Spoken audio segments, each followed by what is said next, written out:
সেটা আসিফ মাহমুদকে উত্তর দিতে দেন। তার কেন এই স্লোগান বিতর্কে আসতে হলো? ইকবাল মাহমুদ টুকু সাহেব একজন মুক্তিযোদ্ধা। তো এইখানে আমাদের মুক্তিযুদ্ধের স্লোগান ছিল জয় বাংলা, এবং জয় বাংলা বলায় আমি গর্ববোধ করি। এইটাকে আওয়ামী লীগ তার দলীয় স্লোগানে পরিণত করার ফলে অনেকে যারা স্বাধীনতা বিরোধী, যাদের পাকিস্তান প্রেম আছে জন্ম থেকে জন্মান্তরে, তরুণ প্রজন্মের মধ্যে ধাবিত করে দিয়েছে, যেটা কাজী মনিরুজ্জামান ভাইদের দল এবং আওয়ামী লীগ সহ মুক্তিযুদ্ধের অন্যান্য দলগুলো তরুণদের সঙ্গে, সব তরুণ না, কিছু তরুণকে বিভ্রান্ত থেকে দূর করতে পারেনি, যার ফলে তারা এই আজাদি, ইনকিলাব, অ্যাকচুয়ালি ইনকিলাব মানে হচ্ছে আপনার, এটা হিন্দি শব্দ, তার অর্থ হচ্ছে বিপ্লব। তো এটা আমরা বাংলা বলাই ভালো, বাংলা বললেই বেশি স্বাচ্ছন্দ্য বোধ লাগে। আর আমার বন্ধু অ্যাডভোকেট গোবিন্দচন্দ্র প্রামাণিক যেটা বলেছেন, আদালতে সর্বস্তরে বাংলা ভাষার প্রচলন, সেটা তো রাষ্ট্রীয় আইনও আছে, 1985 সালে এরশাদ সাহেব করেছে। বাংলা ভাষাটাকে গোবিন্দবাবু মনোযোগ দিয়ে আমার পুরা কথাটা বোধহয় শোনেনি। 1952 ভাষা আন্দোলনটা শুধু বাংলা ভাষায় কথা বলার জন্য ছিল না। এটার মূল নির্যাসটা হচ্ছে যে আমার আমার আমার পছন্দকে তুমি রাষ্ট্র জবাই করতে পারবা না। আমার মায়ের ভাষায় কথা বলা, অর্থাৎ আমার ইচ্ছা এবং আমার স্বাতন্ত্র্য। এবং 52 কেন কিছু কিছু শহীদ পরিবারের যদি দুর্দশা থেকে থাকে তার জন্য আমরা সবাই লজ্জিত, কিন্তু তার মানে যে 52 21শে ফেব্রুয়ারি করা যাবে না, 21শে ফেব্রুয়ারি আর্টিফিশিয়াল হয়ে গেছে, এটা জামাতেরই আরেক ধরনের ন্যারেটিভকে সাপোর্ট করে। প্রশ্ন সেটা না। 21শে ফেব্রুয়ারি শুধু ভাষা শহীদদের শ্রদ্ধা জানানো না, প্রতি বছরে আমরা এখান থেকে নিজেদেরকে আত্মপরিচয়ের অনুভূতি লাভ করি। কারণ 21 ফেব্রুয়ারি শুধু ভাষা আন্দোলন ছিল না, এটি ছিল জিন্নাহ এবং সাভারকার সহজে হিন্দু মুসলমান জঙ্গি নেতাদের যে ধর্মের ভিত্তিতে রাষ্ট্রের যে প্রক্রিয়া, তার বিরুদ্ধে জাতি রাষ্ট্র। আপনি যদি মৌলিক বিষয় বুঝতে না পারেন, আমরা যদি মিসগাইডেড হই, তাহলে জাতীয় মিসগাইডেড হবে। আমাদের মুক্তিযুদ্ধ ছিল ওই সংখ্যালঘু আর সংখ্যাগরিষ্ঠ না, আমাদের মুক্তিযুদ্ধ ছিল 52 থেকে যে আমার ভাষা, আমার সংস্কৃতি, আমার অর্থনীতি, আমার গণতন্ত্র, আমার ভোটের অধিকার, আমার নাগরিক অধিকার। এবং সেজন্যই আমরা এই যে আপনি বা হাসিন আক্তার, আপনিও সাংবাদিক হিসেবে যখন প্রশ্ন করেন, গোবিন্দ বাবুও উত্তর দেয়, আমি খুব আনিজি বোধ করি যে হিন্দু প্রতিনিধি কোথায়, মুসলমান প্রতিনিধি কোথায়। আমি জানি না ওই ইন্টারভিউ, তবে আমাদের যে গয়েশ্বর রায়, উনি যদি বলে থাকে ঠিকই বলেছে, আমাদের এখানে তো হিন্দু মুসলিম ভিত্তিতে কি ভোট হয়? এটা কি 1940-এর? না, দাদাকে জিজ্ঞেস করার কারণে হচ্ছে, দাদা অনেকদিনই বলেছিলেন আমাদের প্রোগ্রামে যে ওনাদের হিন্দু কোনো প্রতিনিধি থাকে না সংসদে, যে ওনাদের প্রতিনিধি এইবারই নেয় প্রথম মাত্র 4 জন হিন্দু প্রতিনিধি, মাত্র 4 জন, মানে হিন্দু নামে 4 জন।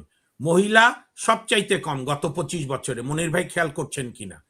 এইটার কারণটাও যে গোবিন্দদা যাদের জনসভায় চলে গেছিল, সেই জামাতরা ডক্টর ইউনূসের সহায়তা নিয়ে গত 17 মাস ধরে বাংলাদেশকে একটা পাকিস্তানি ভাবধারা বা ধর্মভিত্তিক রাষ্ট্রে পরিণত করার ব্যর্থ প্রয়াস নিয়েছিল, যার ফলে বিএনপিও নির্বাচনে জিতার জন্য যতটা সম্ভব এই এই গ্যারাকলের মধ্যে পড়ে গিয়েছিল। তার আগে তো আপনার 14, 18, 24-এর পার্লামেন্ট বাদ দেন, এগুলো তো ভোট হয়নি। 8-এর পার্লামেন্টও সংখ্যা আপনার, আর আমাদের এখানে তো হিন্দু মুসলমান বৌদ্ধ খ্রিস্টান হিসাবে ভোট হয় না, আমাদের ভোট হয় রাজনৈতিক বিশ্বাস, দলীয় প্রতীকের ভিত্তিতে। এবং সেইখানে সবসময় সব দলই ট্রাই করে সব ধরনের, যেরকম পার্বত্য চট্টগ্রাম বিষয়ক মন্ত্রী সব আমলেই থাকে উপজাতীয় থেকে। এবারও নিতাই চন্দ্র রায় আছে, আরো 2-3 জন হয়তো থাকবে মন্ত্রিসভা, তো এটাই শেষ না।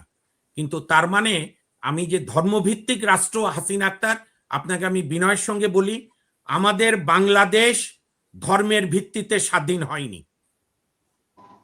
আমাদের বাংলাদেশ স্বাধীন হয়েছে একটি মূলত জাতি রাষ্ট্র, অর্থাৎ এই জনপদের মধ্যে আমাদের মুক্তিযোদ্ধারা ম্যাপের মধ্যে, আমাদের পতাকায় ম্যাপ এঁকে দিয়েছিল।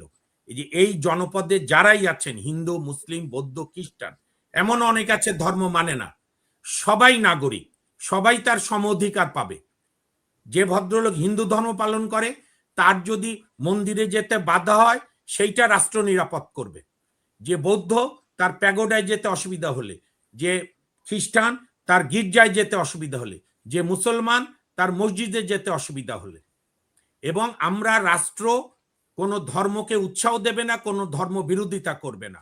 রাষ্ট্র প্রত্যেক ধর্মকে বরণ করে নেবে, প্রত্যেক নাগরিকের ধর্ম বিশ্বাসকে সম্মান করবে। জিনিসটা আমি আবার রিপিট করি, রাষ্ট্র কোনো ধর্মকে প্রশ্রয় দেবে না, রাষ্ট্র সকল ধর্মকে স্বাগত জানাবে, মূলত প্রত্যেক নাগরিকের ধর্ম বিশ্বাসকে সম্মান করবে। সে যেন যার যার নাগরিক তার তার অভিরুচি অনুযায়ী ধর্ম পালন করতে পারে, সেইটা রাষ্ট্র নিশ্চিত করবে। এইটা হচ্ছে মূল কথা।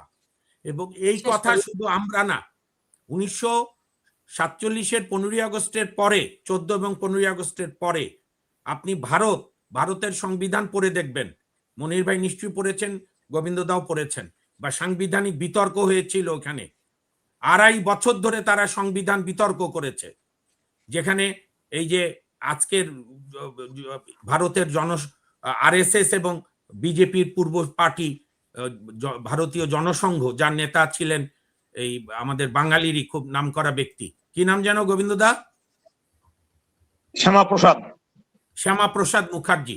তারাও পর্যন্ত সংসদে বলেছে, আমার চেম্বারে আছে 7 খণ্ডে, তারা বলেছে যাদের আমরা ধরে রাখতে পারিনি, যে ভাই বোনরা পাকিস্তানে চলে গেছে, কারণ এখনো ভারতে মুসলমান বাংলাদেশ এবং পাকিস্তানের প্রত্যেক রাষ্ট্রের চেয়ে বেশি টোটাল সংখ্যায়, বাংলাদেশের চেয়েও বেশি।